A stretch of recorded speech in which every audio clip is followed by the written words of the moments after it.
Dashur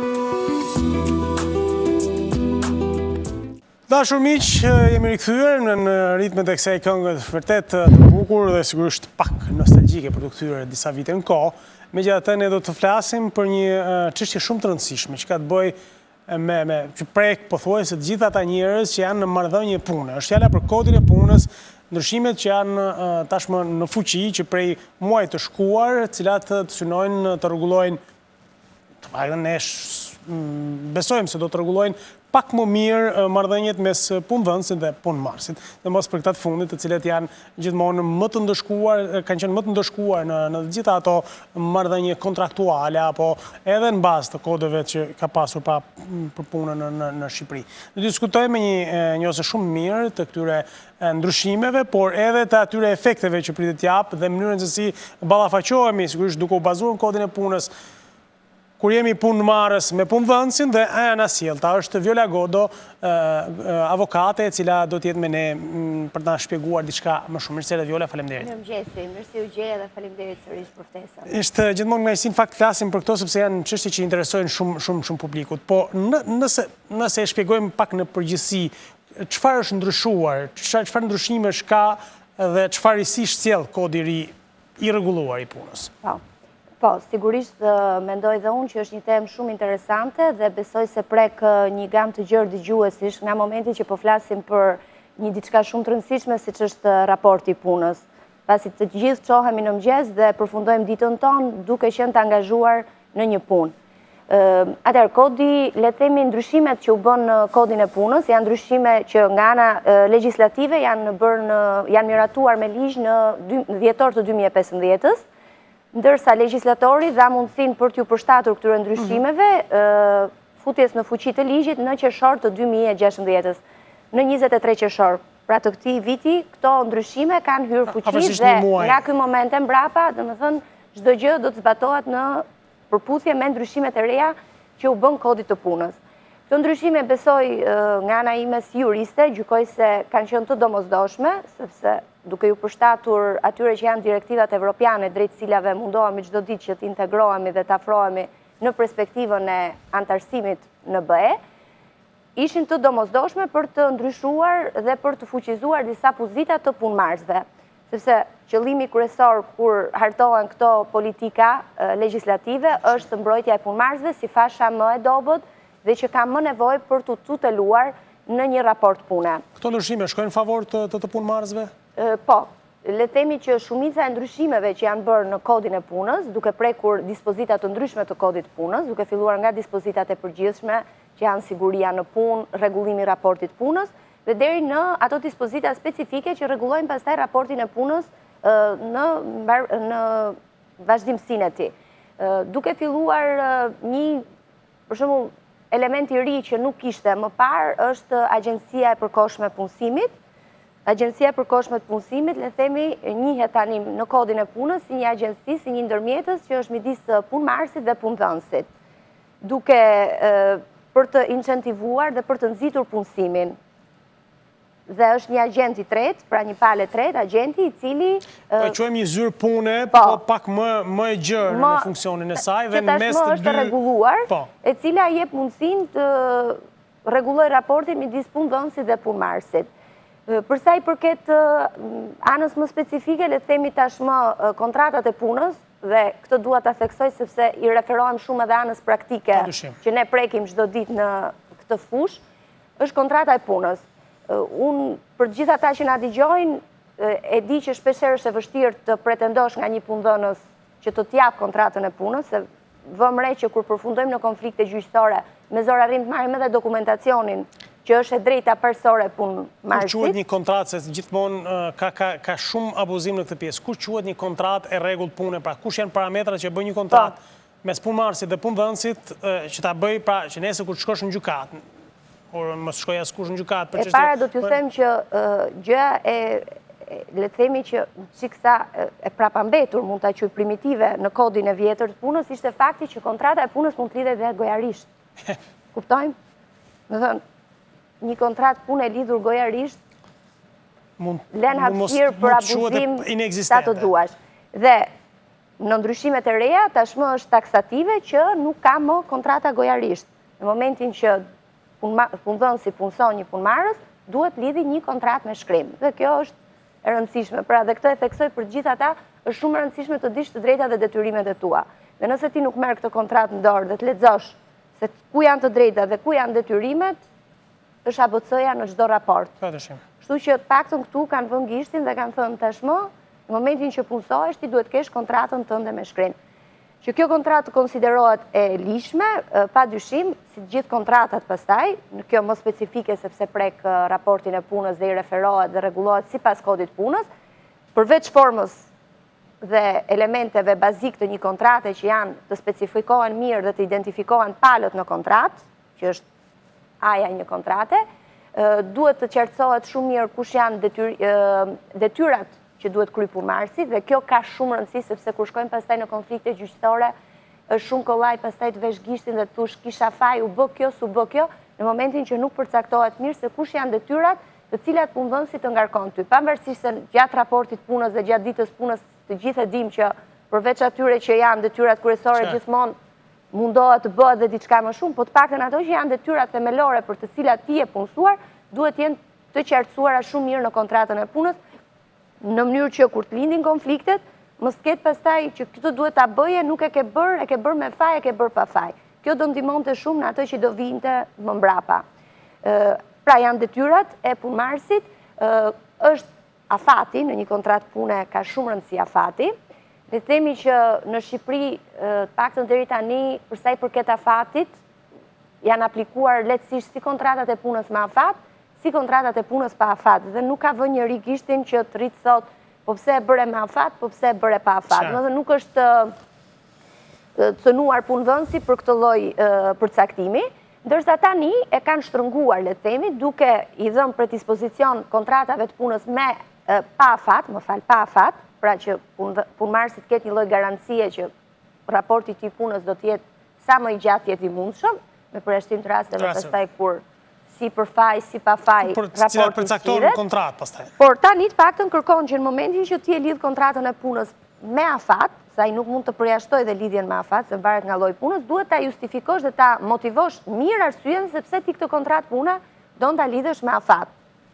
Dhe këtë e ka bërë duke e përcaktuar në dispozita. Pra, në momentin që lidh një kontratë pune me afat, unë si punëdhënës jam i detyruar të përcaktoj aty arsyet objektive të cilat më detyrojnë të lidh një kontratë pune me afat.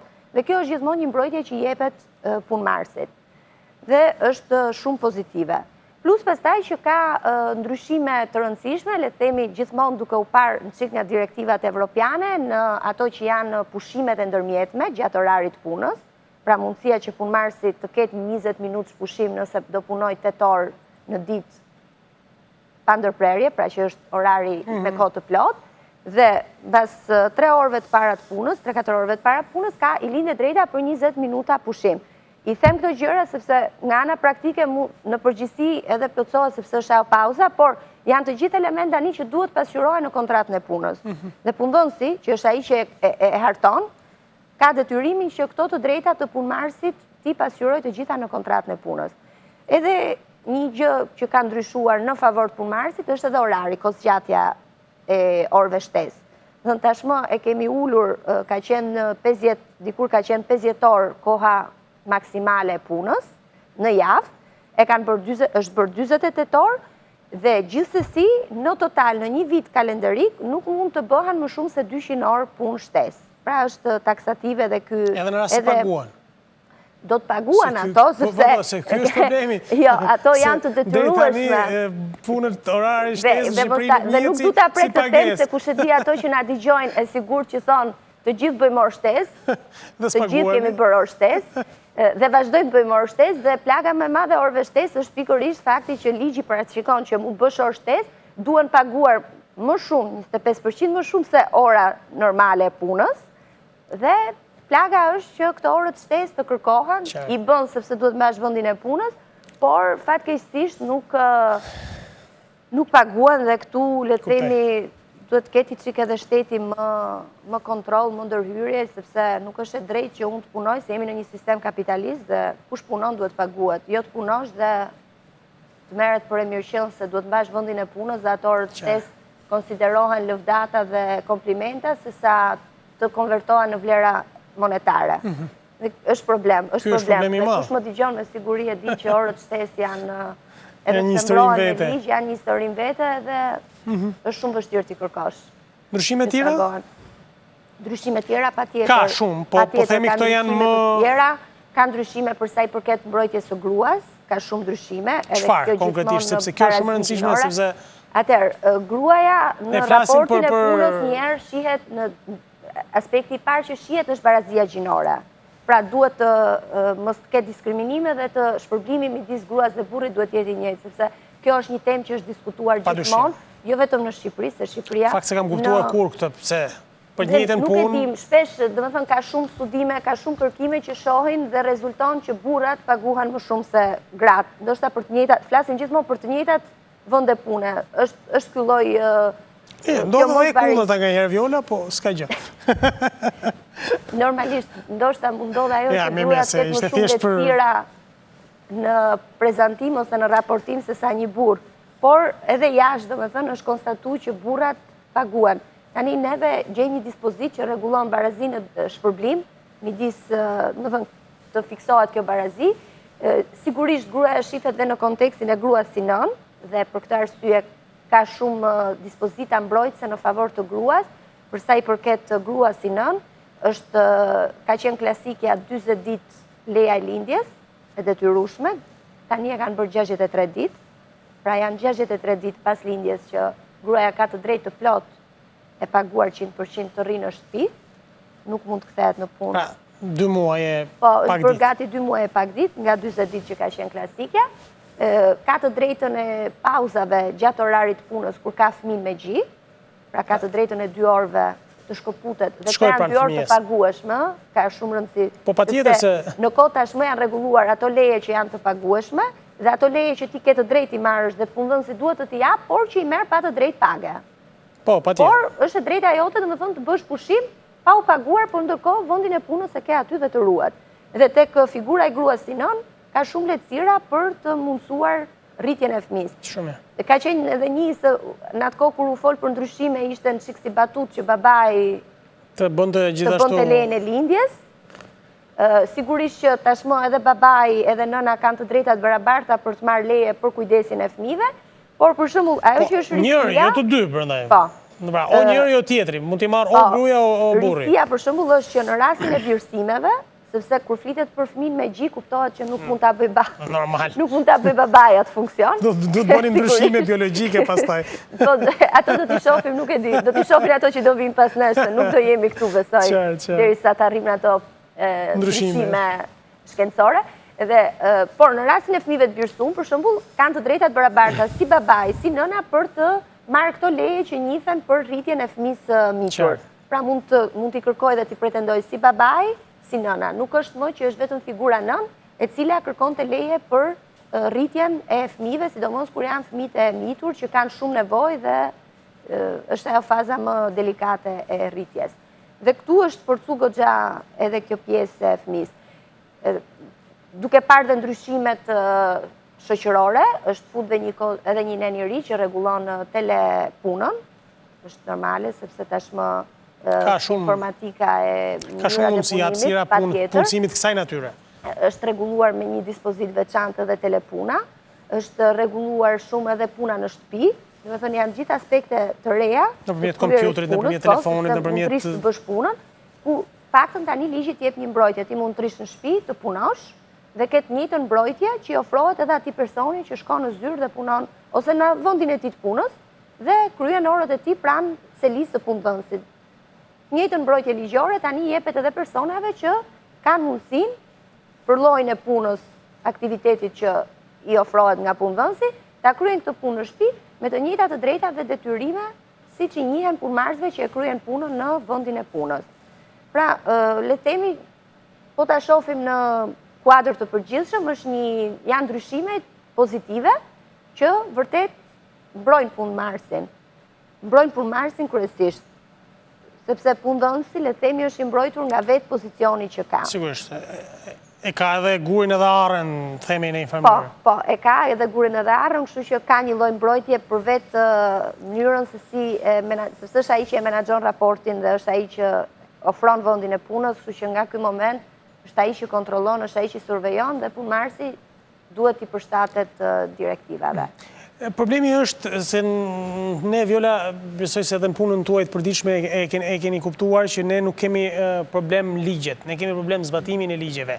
Sa mund të jap efekt, sa do të zbatohet, sa do ta kuptojnë këtë, se në fakt nga njëherë as punëmarrësit vetë nuk e kuptojnë se sa drejta kanë raport me punëdhënësin. Por aq më pak punëdhënësit përpiqen mos e kuptojnë fare këtë pjesë që sa drejta ka punëmarrësi. Pra, flasim për zbatueshmërinë tani, është shumë e rëndësishme të ndiqet në aspektin e zbatueshmërisë. Po, që le themi unë e prek pastaj nga gjyqësori, sepse rastet që vinë për zgjidhjet raporteve të punës.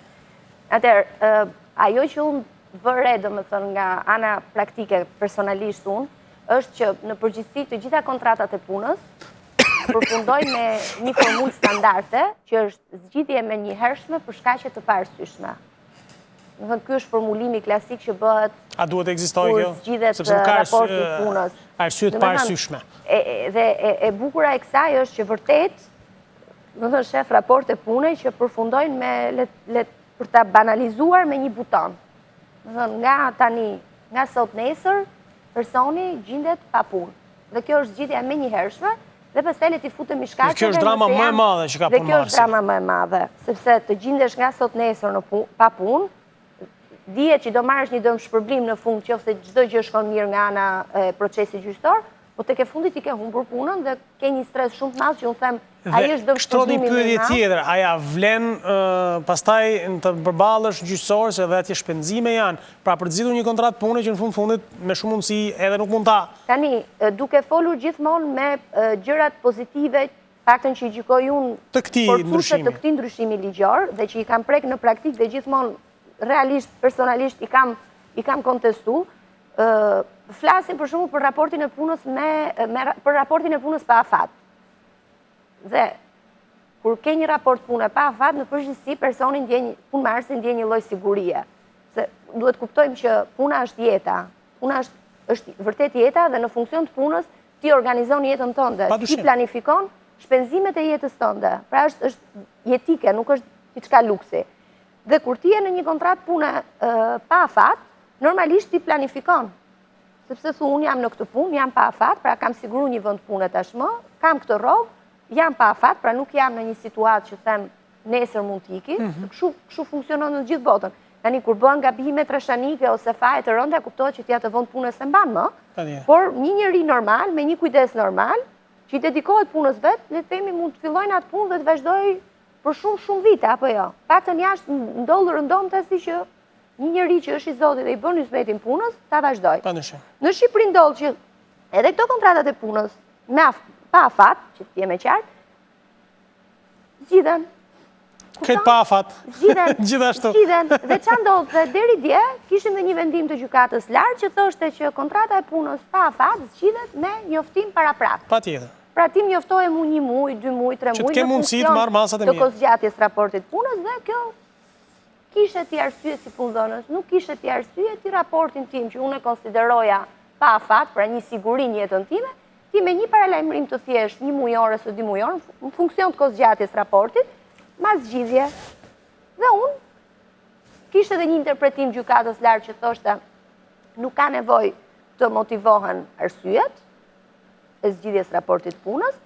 Në qoftë se ka shkaqe të paarsyeshme, është punëmarrësi që ka barrën e provës, pra unë si punëmarrës mendoni se e vështirë është për një punëmarrës të ketë barrën e provës dhe ta provoj, duke qenë se gjithë dokumentacionin e harton dhe në përgjithësi e ka kujdesin ta prodhoj punëdhënësi se sa punëmarrësi, dhe në përgjithësi ishin gjyqe të humbura. Në përgjithësi kontratat i bën punëdhënësi dhe ti për arsye të nevojës për punë, për arsye të nevojës për punë e firmos ndonjëherë pa e studiuar, jo ndonjëherë, por shumicën e pa kontratë fare. Patjetër. Pa kontratë fare. Jo, po i quajmë të rregulluaren me kontratë. Dhe ti shkoje në gjykatë dhe në përgjithësi këto ishin çështje pothuajse të humbura. Sepse në momentin që ai kishte bërë njoftimin, kishte respektuar atë procedurë, në bazë të vendimit të gjykatës kushtetuese. Ti kishe një kontratë pune pa afat, por ndërkohë Tani përmbysën këto raporte? Tani, ndryshimet ligjore kanë bërë këtë, që e para njerë që të zgjidhësh një kontratë pune pa afat, tashmë duhet ta motivosh. Pra të detyron ta motivosh. Nëse përpara thjesht thoje, ky raport pune nuk shkon më të njoftoj që nuk dua ta zgjidh, tani kanë detyrimin ligjor që ta motivojnë në letrën dhe çdo gjë raportohet me shkrim. Pse nuk vazhdohet më kjo marrëdhënie? Arsye konkrete, arsye të provuara që të heqëm ty nga puna, që unë dua të zgjidh të kontratë. Dhe e dyta, që ka ndryshuar dhe për mu në favor të punëmarrësit është e rëndësishme, është barra e provës. Në këto raste, barrën e provës e kalojnë tek punëdhënësi. Pra është punëdhënësi që duhet të provojë që këtë raport pune e ka zgjidhur për shkaqe të arsyeshme. Dhe kjo është një risi për cilën unë që në fillim kam qenë e dëshiroja këtë ndryshim, dhe të thash, unë kam një kontratë pune pa afat dhe fali interpretimeve dhe këtyre dispozitave që ishin më parë, nuk isha asgjë. Sepse mendo ai dëshironte ta zgjidhte raportin e punës. Mos harrojmë që shpeshherë ka raporte pune që zgjidhen dhe për një fjalë goje, Padyshim. Dhe hyn në mes më tepër ana personale karakteriale, sesa një fakt objektiv që ti nuk e meriton më atë vend pune, sepse unë jam shumë dakord. Se jemi në kapitalizëm dhe është normale, nëse ti nuk jep, nëse ti nuk punon mirë dhe kryen faje të lehta, të rënda, ato që janë faje që provohen. Provohen sepse tash duhet filloj koncepti i faktit që gjërat duhen shkruar. Domethënë, ligji e kërkon qartazi që çdo moment që konstatohet shkelja duhet të siglohet me një letër, me një komunikim. Jo t'jen fjalë, e thash unë thonin ato në përgjithësi, jo po unë e njoftova që bëri këtë, e ke shkruar. E zeza mbi të bardhë. Pra, edhe kjo është një lloj kulture që duhet fillojmë ta sidomos punëdhënësit, në flas për ato biznese që akoma janë në fazë. Sa vështirë do jetë implementohet ky kod i ri i punës dhe në kuptimin se prapi kthehemi asaj që ne në letër jemi gjithmonë Jo, ne gjithmonë kemi pas në përgjithësi nuk mund që nuk e di sa do të bindën punëdhënësit në këtë vend. Po tani në qoftë se inspektorati do të bëj i punës normalisht, se ai e ka ato të tagrin për ti. Normalisht besoj do ushtrojnë kontrolle random ose kontrolle të përcaktuara për të parë nëse punëdhënësit janë duke ju përshtatur, se tash deri dje mund të justifikoheshin dhe thoshin e thot ligji që kontrata bëhet me gojë dhe në atë moment ti nuk i gjen kontratë dhe s'ke që thu.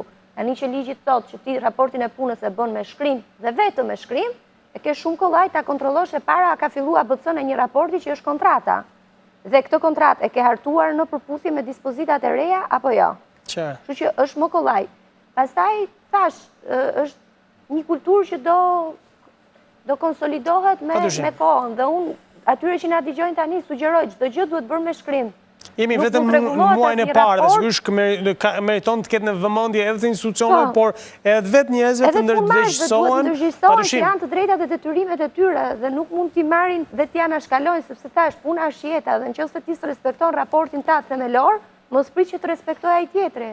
Nëse ka diçka që s'shkon, si ai mund të shkruaj, po dhe ti vetë mund t'i shkruash. Mund t'i shkruash, nuk është, raportet duhet të provohen dhe prova merret me duke shkruar ato që janë konfliktet, problemet e gjërat. Jo të thuhet që pastaj thonë, po ja thashun verbalisht, po çfarë bëj? Po unë çfarë bëj tani? Si të ta provoj ty që ja ke thënë? Çfarë do bëjmë? Do bëjmë këshillin e lagjes, do thrasim dëshmitar. Shkruaje, ta thot ligji, shkruaje, njoftoje tjetrin. Nëse nuk e shkruan, pastaj përgjegjësia është e jotja. Nëse nuk e kanë të shkruar. Ju jep më shumë hapësirë ju si mbrojtës ligjor, pra, si avokat të përfaqësoni tani më denjësisht në kuptimin më të sigurt të punëmarrësit. Ne si avokat tani kuptohet që përplasemi si të pala punëdhënësit, si të pala punëmarrësit. Mirë, ne po flasim nga na nxjerr era. Ne po flasim në këtë rast si avokat të punëmarrësit. Tani po flas si sindakaliste. Si sindikat, okej. Atëherë, përsa i përket punëmarrësve, fakt, ne na ka ngel me bu sindikatat se ekzistojnë, më kështu po i bëjmë ne. Në kod kemi sindikatat, kemi agjencitë edhe kjo rregullohet me kod, po puna se nuk funksionon. Kemi kontratat kolektive të punës, ne kemi shumë gjëra, por problemi është që në praktik fatkeqësisht zëri sindikatave është zero, sepse po të ishte, do ishin ato që do bënin kontratat kolektive, do mbronin të drejtat, do ishte shumë më ndryshe. Kurse këtu te ne janë edhe mënyra organizimit biznesit në përgjithësi, biznesi vogël, ka lem për të dëshiruar. Atëherë, duke ju kthyer punës së mbrojtjes, Patjetër që në kushtet e reja, punëmarrësit kanë më të drejta dhe janë më të tuteluar nga ana ligjore, janë më të mbrojtur. Sepse tashmë thash, janë bërë disa ndryshime që në rast konfliktesh e gjejnë veten më të mbrojtur se më përpara, sidomos te kontrata e punës pa afat, sepse kontrata e punës me afat dihet që me përfundimin e afatit do përfundoj. Dhe ti je i përgatitur që po bën një punë, do japësh maksimumin nëse dëshiron që kjo kontratë pune, nëse ka perspektivë të rinovohet. Se ka dhe punë nga ato që janë sezonale dhe është për vetë llojin e punës je i detyruar ta bësh me afat. Për sa i përket kohës provës nuk ka ndryshime, ka mbetur po 3 muaj koha e provës, domethënë nga momenti që fillon punën deri në momentin që kalon atë fazën e provës. Një risi tjetër që është, le ta konsiderojmë tani në favor të punëdhënësit, sepse edhe punëdhënësi duhet mbrohet se ka dhe ai ka të bësh me punëmarrës nga problematik ose të papërgjegjshëm. Ka një gjë pozitive dhe nga ana punëdhënësit që praktikisht tashmë është bërë që në qoftë se punëmarrësi zhduket dhe ka raste edhe që punëmarrësit zhduken, vërtet nuk vinë më në vendin e punës, nuk lajmërojnë, zhduken dhe ty të ngele aty dhe nuk din ç'të bësh. Tashmë dhe kjo pjesë është rregulluar me ligj, nëse një punëmarrës zhduket nga ambienti i punës, pa lajmëruar, pa njoftuar, pa kërkuar ndonjë nga ato që janë të drejtat e veta për më shumë se 7 ditë, punëdhënësi i komunikon zgjidhjen e kontratës punës dhe nuk penalizohet. Dhe kjo është një risi në favor të punëdhënësit. Pakten ka dhe diçka dhe për punëdhënësit. Sigurisht. Megjithatë, lajme shumë mira dhe unë falenderoj vërtet që na i shpjegove shumë, ka edhe shumë elemente të tjerë, po të cilet sigurisht janë dytësor, por këto që janë parësore dhe janë rrënjësore për punëmarrësit, sidomos, është shumë e rëndësishme dhe unë të falenderoj shumë që na i shpjegove me kaq që... Po, shpresoj të kem qenë qartë pakën ato që janë pikat kryesore për ato që na ndjekin dhe që janë të interesuar. Padyshim, por ama duhet ketë një sensibilizim shumë madh të punëmarrësve, por edhe të punëdhënësve, që t'i zbatojnë, t'i shohin dhe t'i shkojnë deri në fund të rregullave të shkruara, kontratave të shkruara, mos besojnë kur fjalën e gojës, e fjala e gojës shkelet ashtu siç edhe thuhet. Carta canta, thonë italianët, latinët. Faleminderit shumë, Viola.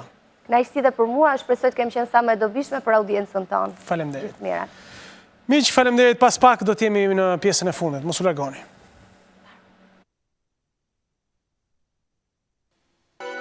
Thank you.